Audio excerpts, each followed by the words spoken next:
All right, the Knicks win. They get even with San Antonio at the Garden last night. Let's talk about it. Episode 460 of the podcast. I am your host, RJ Carbone.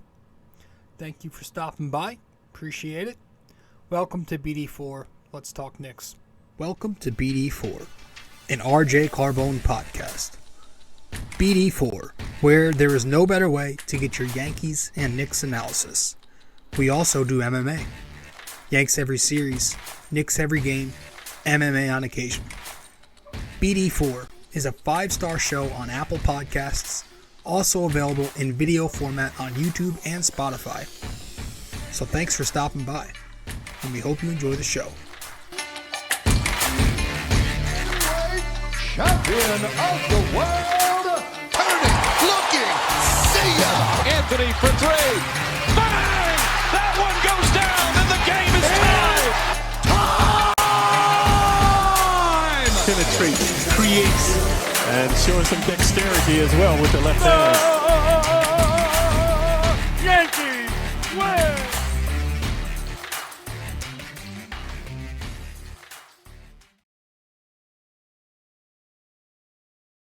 Welcome to the show. What's up? I'm your host, RJ Carbone, and you are listening, maybe watching, episode 460 here on BD4. Before we do start, I want to say that got some good news if you're an NFL fan or, just a concerned American. The Damar Hamlin update. Apparently, it's a positive update. Scheffler reported that he's awake, and when he woke up in the morning, he asked about the game in writing. And a pretty cool story. The doctors say to him, yes, you won the game, but you won the game of your life. And that's got to be a crazy... Oh, it's got to be unbelievable. But very, very positive news that things seem to be heading in the right direction there. So I'm very happy to hear that. But yeah, it was crazy, man. A lot of people were complaining about the way ESPN handled it and the NFL, etc. Do you think the NFL prepared for this? Do you think ESPN had something prepared for something like this? I thought, Scott Van Pelt and Ryan Clark did an especially wonderful job. But even beforehand, I thought Scheffler, McFarland, and the other chick, Susie something, they did a nice job. I mean, these guys are shocked. They don't know what to say. There's only so much you can do, so much you can say, And I read an article about it on Barstool. If you check out Tommy Smoke's article on Barstool, he put it perfectly, man. Definitely check out his article. But yeah, that's good. And speaking of football, Al Davis. Do we know who Al Davis is? Maybe if you're more, over 40, you probably do. Al Davis, former football executive and coach from those old Oakland Raiders teams, once quoted, "Just win, baby. Just win." And that is exactly the quote I'm going to use and run with after watching last night's Knicks game. Because, Jesus, this team, sometimes they just drive you mad. Which, by the way, speaking of being driven mad, there goes my New Year's resolution out the window. I said I wouldn't yell at the TV during sports, and I said about 15 different curse words last night, from fuck to things in Italian.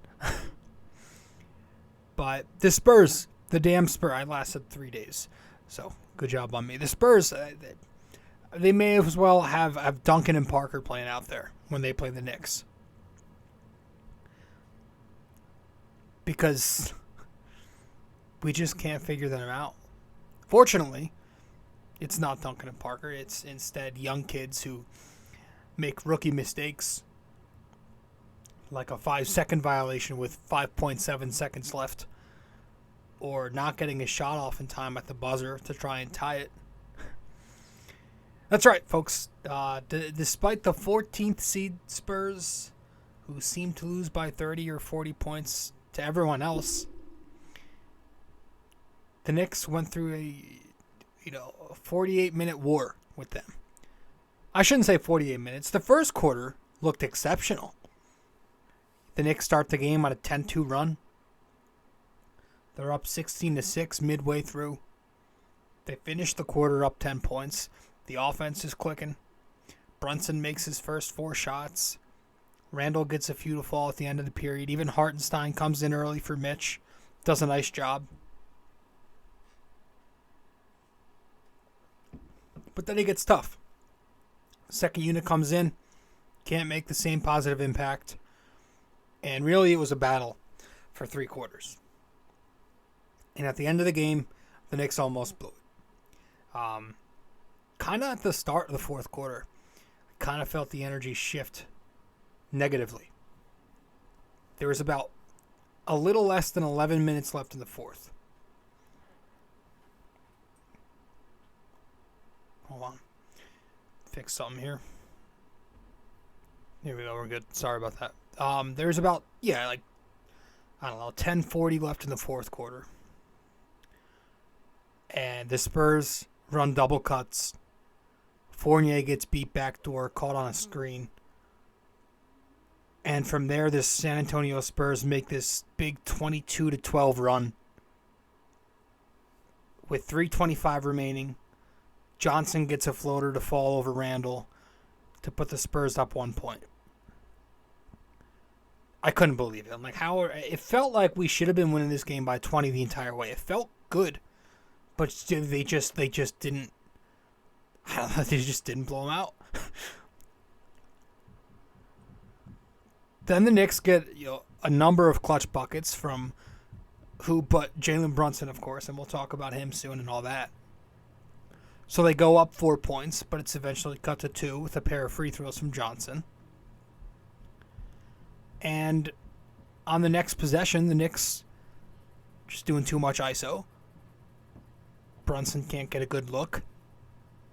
He throws it to Randle, who misses everything at the buzzer, the shot clock buzzer. And now the Spurs are inbounding. But that's when, what's his name, Sohan? That's when he gets the 5-second call, looking for an inbound option. And credit to Thibodeau, putting some size on the inbounder. Sometimes teams don't put a guy on the inbounder. But he puts Randle on him. Randle contests it. And I think the kid was just too focused on looking for the open man, so he lost track of the clock. The Knicks get the ball. Fournier gets fouled. He misses the second free throw after Clyde almost gave me a heart attack with the first one with the unnecessary oops on a make. But now it's a 3-point game. Popovich uses his final timeout, and he draws up a pretty good play for San Antonio in the half court. But the Knicks defend it very well again. Randle and Brunson trap Trey Jones in the corner. They trap on him. And then Grimes does a nice job making the read, rotating over to contest Johnson, who couldn't get it off in time. And just like that, the Knicks win 117-114. So it's now 3 in a row for the Knicks and 11-5 in their last 16 contests. And folks, 11-5 is a good enough record to win a division in football. Just saying.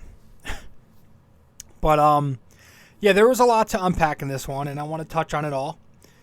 We got a few things to touch on. So when we get back from break, we'll start talking about this game. Stay with us. Be right back. Hey guys, so if you are a listener of the podcast often and you want to know where to find me on social media, you can find me on Facebook at BD4. You can find me on Twitter at BD4Pod. And you can also find me on Instagram at Rob J. Carbone.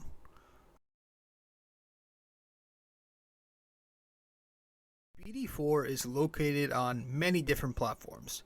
You can listen to the podcast on Apple Podcasts, and if you do there, be sure to give us a 5-star rating and review. You can listen to it on Spotify, but you can also watch the podcast on both Spotify and YouTube. BD4 is available on many other platforms as well. All you got to do is search it up. Apple Podcasts, Spotify, YouTube, and much more.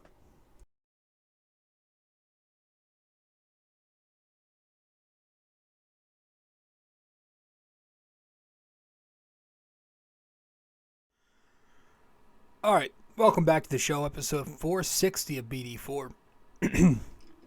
Great win. Excellent win. We will talk about, the positive individual performances, what we liked and whatnot, I promise. I do, however, I want to start with the bench. Start with the bad and with the good. Because the bench, let's be honest, they're out there getting shelled right now on an every night basis. It's pretty ugly. They give you nothing on offense, and this is between 4 guys. Nothing ever happens. Last night, the bench combined to score 21 total points. For some perspective, the Spurs bench combined to score 61 points. The Knicks bench shot 35% to San Antonio's 62%. The Knicks bench combined for 1 assist. The Spurs bench combined for 11 assists. Now, the Spurs starters were out there giving you nothing. Outside of what's-his-face. I think Johnson had 26 and maybe Jones chipped in with 14, but the other 3 guys, 7 points, 6 points, 0 points. So their bench stepped up. But for the Knicks, Obi was available, but I guess not ready yet because I think Thibs wants, he probably wants him in a full practice first in a 5-on-5. You got Quickly starting because RJ Barrett is out. I wish that Cam wasn't expelled. Thibs not only runs 9 men out there, but he's given the starters 40 minutes each. Plus he still goes with these double post lineups. We had Hart and Sims out there together, and then we had Mitch and Sims later. This 3 big rotation it brings you absolutely no offense. It slows it down. It kills the spacing. The defense can play you easier. They can sag in the paint, etc. You have D-Rose, who's injured, or even if he was healthy last night, I don't remember. He just looks washed anyway. He's not going to give you much. So between those 4 guys, you are not getting jack offensively. Hartenstein doesn't give you much. You can maybe try running him in the high post as a playmaker. Right? Use him like Thibs used Joakim Noah. Get him his post touches, but he can only be so effective offensively. He's Isaiah Hartenstein. He's an okay, decent backup big. At best. You got Jericho Sims, who's a defense first big. McBride, who's a defense first guard. Fournier isn't in rhythm, and maybe he can eventually become in rhythm. I don't know. But even then, Evan Fournier is not a guy who can create on the ball. He's more a guy who's going to score via handoffs with Julius and slashing to the rim, curling off screens, right? He's a movement shooter. And I hope you cannot hear the dog in the background, but something tells me that it's so loud that you probably can. Fucking tired of that thing. So I really can't blame Thibodeau for running his starters out there to dry lately. If Obi and Rose aren't ready, and again, Rose isn't giving you much anyway, who the heck's it going to be? And don't tell me that Thibs sucks because he's not playing Svi or the Villanova kid either, who he's basically Ron Baker. There's I was going to say there's not a perfect answer here, but there is a perfect answer here, right? There's an answer. It's sitting on the bench. There's a wing who's 6'8", can play defense and run the floor. But he isn't playing. He's not. So I'm not even going to discuss it again. He's done here. He's not even a Knick. As far as we know, he's on another team already. They just haven't found that team. You know, we've got Knicks fans crying on social media, give Deuce more minutes, Svi, Cam, this guy. Guys, again, who do you think these guys are? Like, if the three best Knicks, if they are known collectively as the mid-3, what do you think their shorthanded bench is? You know, you guys were crying for Quickly to play more minutes. He got 46 of them last night. And now look at you. Too much. I just, you know, the best solution, what is it? To get this bench some more life? I really don't know what it is right now. You know, if it won't be Cam, what do? Do you shift Fournier into the starting lineup so Quickly can go back to being sixth man? I don't want that. You don't either. But we are winning at the end of the day right now, right? And Quickly has been very hot as a starting guard. Randle has been hot. I know last night not so much. Grimes is going. You know, I don't think you want to toy with the chemistry. So I say just play it out. And then maybe if we start wearing down and losing games again, then you go a route like that. But hopefully guys get healthy. That'll solve it itself. We also really need to make a bench trade, right? To shore up that second unit. But maybe we'll have a separate episode for trade talks. But I just wanted to get that out of the way before we start talking about some of these individual performances. And there were some good ones. And why don't we start with the man who is getting, once again, another Bing Bong game ball. And that's our guy, Jalen Brunson. Bing bang.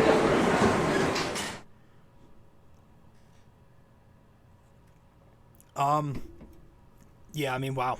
His second game back. Dropped 24 the other night. And last night, 38 points, 7 rebounds, 6 assists. He shot 17 for 27. He was a plus 14 in the box score. Clyde's favorite stat. The plus minus, whatever the hell he says. The Knicks could be up 45, and he could mention one guy. He's like, Quentin Grimes is a plus minus. But Jalen Brunson, I mean, just watching the kid last night, displaying his footwork, it's so top-notch. Like, there cannot be many players out there who are better than him. In the backcourt, at least. With his footwork.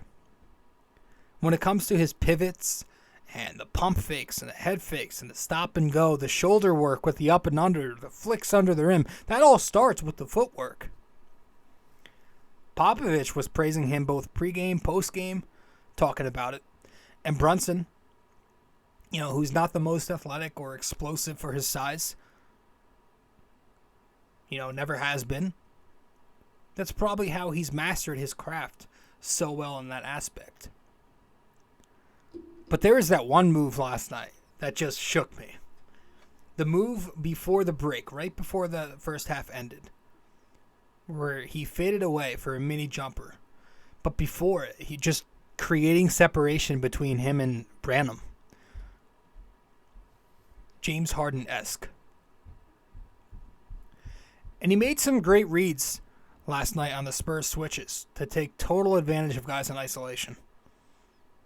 And then, of course, once again, down the stretch, big play after big play. The Spurs were up 2 with 4 minutes left in this game. He fakes the DHO action with Quickly. Then he drives baseline to kick it out to Grimes for a 3 in the left corner. Puts the Knicks up 1. With 3 minutes to play, the Spurs are up 1 point. He uses Randle's screen at the right elbow, and he maneuvers his way into the paint for the finish. Puts the Knicks up 1. He got the Knicks up 1 with 2 minutes to play. He goes 1v1 with Johnson, who's got a pretty long wingspan. Drills the elbow jumper to put the Knicks up 3. Then he literally does the same exact thing in the same exact spot to Johnson on the very next Knicks possession. So just again, big time fourth quarter shot making and playmaking from Jalen Brunson. So I went up and I looked at the numbers where he stands in crunch time, and crunch time is the last 5 minutes of a 5-point game. He's 7th in the NBA in points. And the 6 above him have all been in at least 3 more games than Brunson in those scenarios. So He's also shooting 48% from the field and 43% in those spots. His only knock, maybe last night, were the 4 turnovers. But again, that's so rare for him, so who really cares? He also had 7 rebounds, which was huge, given Mitch Robinson was in foul trouble most of the night. The entire night. Between Brunson and Quickly, they combined for 16 boards or 15 rebounds. 2 small guards. So Brunson was absolutely phenomenal once again for another game ball. We'll talk about Emmanuel Quickly too. Speaking of Quickly, 15 points, 8 boards, 5 assists, 1 steal, just 1 turnover. He's very efficient as a playmaker. I will give him that, man. Never turns it over. He shot 5 for 8 from 2 last night and 2 of 2 at the line. Quickly, to talk about Brunson in the fourth quarter, he started off the fourth quarter well. Helped propel the Knicks, knocked down a pair of baskets in the first few minutes. All night, though, he was finding ways to score with the 3-point shot not exactly on. He was shooting some mid-range. Nice change. And I mean like jumpers, not just the floater he likes. But the floater was there too. Couple free throws, and he did connect once from 3. But again, just finding ways to contribute. On the glass, kept the ball moving when he had it at least. The ball movement was good. And, he played good defense once again. This stretch he has been on has been very fun to watch. Because he's been on one. As a starter, Emmanuel Quickly lately has been red hot. And I wonder if that's just because he's always one to go on these hot and cold streaks, and this is just another one. Or if it's because he's getting more minutes and playing with the first unit. Excuse me. Because he is playing way more composed and under control this way with, more established players next to him who can help him out on the ball. It makes him more comfortable out there. In his last 5 games, these are each of the games he started, he's averaging 21 and 7. But if you remember, this hot streak did start even before he got the starting guard role. In his last 9 games, Quickly's averaging 20 and 5. So it's probably a little bit of a combination of each, right? But I do think it's a little more just another hot streak.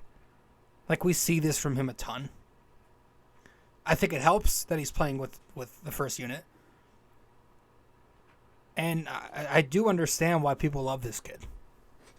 He adopts very well to whatever the Knicks are asking of him. He's the kind of player whose role will change depending on the scenario.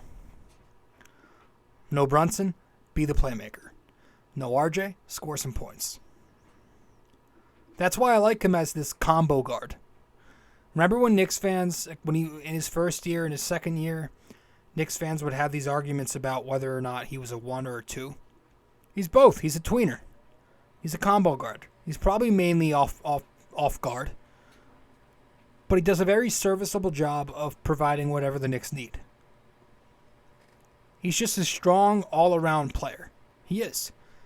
He could score, do it in ISO, the floater, the 3, play the 1 or the 2, good playmaker, good rebounder, good defender, and he's even a pretty good screener for a guy of his size. So this is a positive Quickly episode for me because I know I've kind of been criticizing him heavily this season. But he's just, again, like a lot of these guys, I think he is who he is, and he'll have hot streaks and cold streaks. But I do understand the Knicks fans who don't just want to give him away for nothing. I get it. Quentin Grimes last night scored 14 points, shot 5 for 8, 3 for 5 from 3. Had 2 steals. The jumper looks good, man. It's quick, it's efficient, it's textbook. We mentioned the big 3-pointer he hit late. He's just a catch-and-shoot marksman. He's finding some consistency finally. Just a quick flick of the wrist, and that ball's in the hoop. He's now 41% from 3 in his last 5 games. I think he's been in double figures in 5 of 6. But again, like I said, last night we saw it. The kid's ability to play off the ball, it's paramount. We have possessions where on the ball side we're posting up Randle and Brunson. But where's Grimes? Is he standing there like a statue 35 feet out? No. He's cutting weak side. He makes these quick cuts and guys will find him.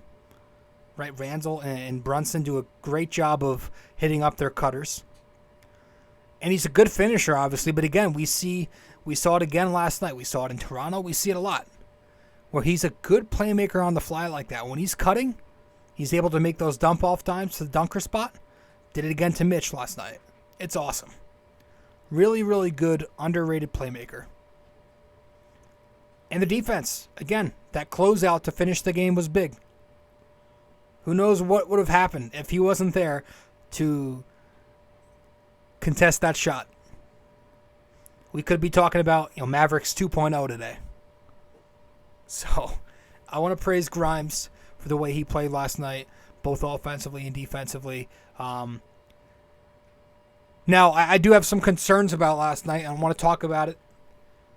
First, when I had to break, and when we get back, we'll talk about some of the things I've got some concerns about. Stay with us. We'll be right there. We also have a website now for BD4. If you go to BD4blog.com, you can find the blog, the podcast links, and also where to find me on social media. Just go to BD4blog.com. All right, welcome back to BD4. I'm your host, RJ Carbone. You are listening to episode 460. 460. My voice is coming and going. So these fourth quarters, man. The ISO ball down the stretch is killing me. They aren't exactly a team, the Knicks, who move it around a ton to begin with. They only had 16 assists on the night. The shot diet was not even. Brunson and Randle combined for 57 shots, while the rest of the team 41. But remember, RJ's not out there too, so I expect that to go down when he returns. But for some reason, in the fourth quarter especially, the game always just slows down. And in a bad way. Like, we slow it down offensively. They only had 3 total assists in the fourth. They were last in assists per game in fourth quarters on the year. It just reverted to ISO ball in late shot clock possessions. The Knicks isolated Brunson a whole lot, and he got it done. But, you're just watching this team this season and under Thibs and even under some other coaches before him. It's just a Knicks thing. I don't know if, I don't know if Thibs has anything in his playbook, but sometimes it makes no sense. I think the idea is just trying to milk the clock and get it to the finish line. But to me, you've got a lead. Protect it. Try and build upon it. That, to me, would make me feel safer. Slowing it down in the final minutes goes away from everything that has made this offense competent this year. We usually run a little fast, right? Nothing crazy. I know the pace isn't great, but we do have the 7th most attempts in the league, the 5th most free throw attempts per game in the league. Like, we get shots off,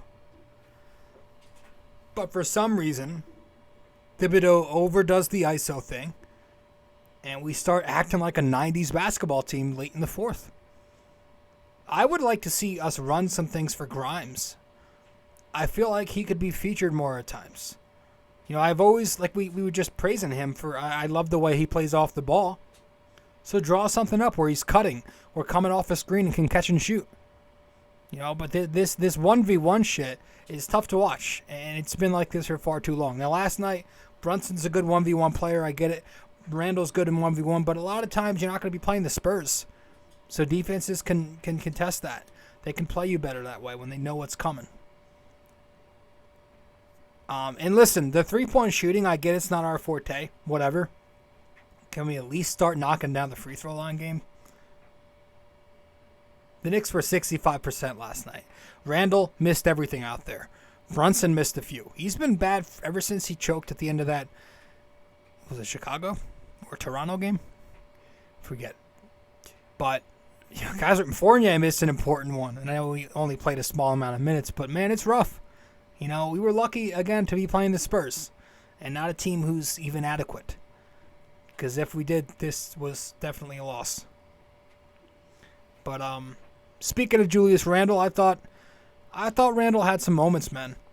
25 points, 13 rebounds, 3 assists. Now, I know it wasn't the greatest game for him, especially offensively. He shot just 9 of 26. He forced some shots. That air ball in crunch time was ugly. He was only 1 for 8 from 3. Pretty dreadful at the free throw line, 6 of 11, and he also had 5 turnovers. A lot of bad I just mentioned there. I want to shout him out for playing exceptional, and I mean exceptional defense last night. The energy that Randle brought on the defensive side of the floor from the very get-go of this game was contagious. Other guys were feeding off it. It got the Garden going, and the Spurs rattled early. I was, for once, actually super impressed, and this was maybe the best I've seen him look defensively. Ever. He had 3 steals, he had 4 blocks, but I don't even give a damn about the stupid numbers. Just watch. Like, if you watch that game, yeah, you could see it. Like, the level of hustle that he brought. The chase down block, he had a bunch of transition blocks. The slam dunk put back in the first quarter. He was all over the place. Hustling. So, of course, the scoring was there. He got his 25. He got into the paint, used his body, got to the free throw line. But his defense was the best last night. That's what I took away. Now, hopefully, offensively, he can start getting more efficiency in there again. He's been struggling from 3 last couple games. Hopefully, he can start taking less when they're not on. I don't love how trigger happy he can be there. He's hot and cold. But overall, on a down night from Randle, the defense at least deserves some praise. A thumbs up for Randle as we approach the infamous 1-year anniversary. What else? Mitchell Robinson, nothing from Mitch last night. The Spurs continue to give him trouble. He's didn't really do much. The fouls, but he's also just inconsistent. We know that. But Jericho picked him up. Jericho Sims picked him up, and I think I'm going to give the second game ball off the bench to Jericho Sims. Bing bang.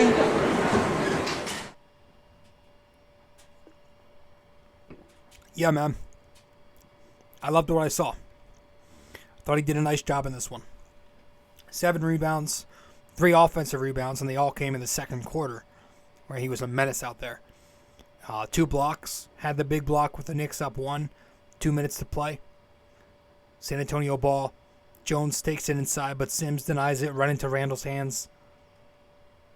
His lateral movement is very impressive, man. I know we talk about how he can guard the 1-5 very well. That's the agility he has. He also had a possession where he took it up the court himself. Looked like a point guard out there. But, yeah, that's it. That's all. The Knicks win. 117-114. Beat the Spurs on the glass by 9. Despite having 9 less assists. Beat the Spurs 6 blocks to 3. 3 less turnovers. Spurs actually shot 50, 39, 81 across the board.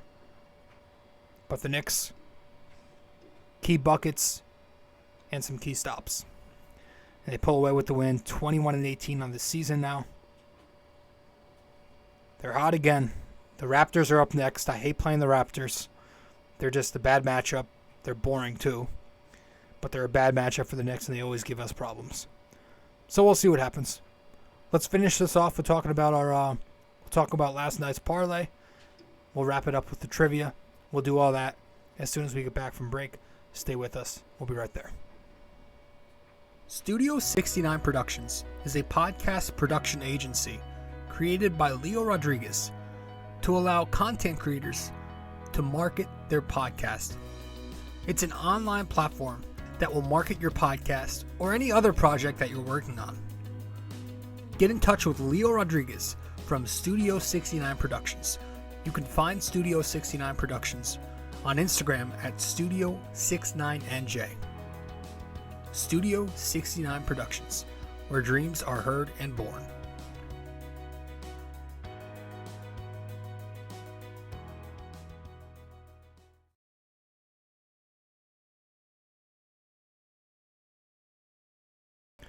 Welcome back to the show. I'm your host, RJ Carbone. You are listening to episode 460 of BD4. Thanks for tuning into the podcast. Let's wrap this one up. Let's talk about our parlay real quick, and then we'll get to our trivia. Let's do it.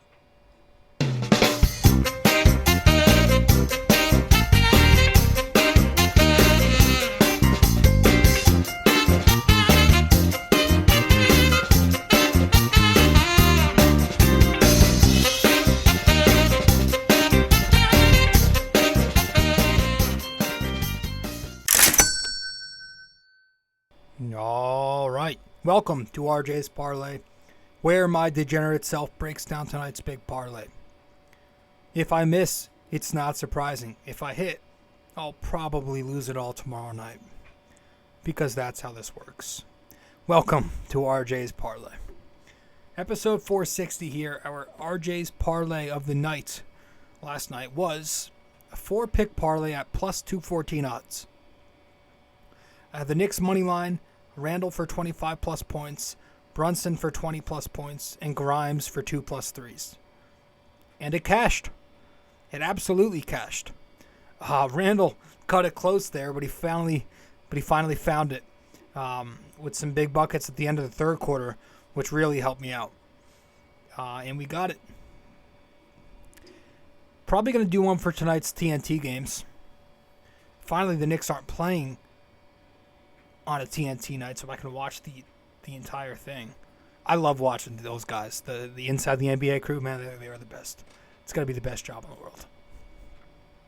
Just shooting the shit with your buddies, at midnight, talking hoops. Let's get to our question of the day. We'll wrap it up with that.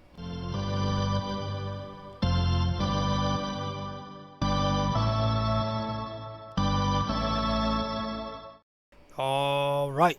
So, for episode 460 here, we have another true or false question.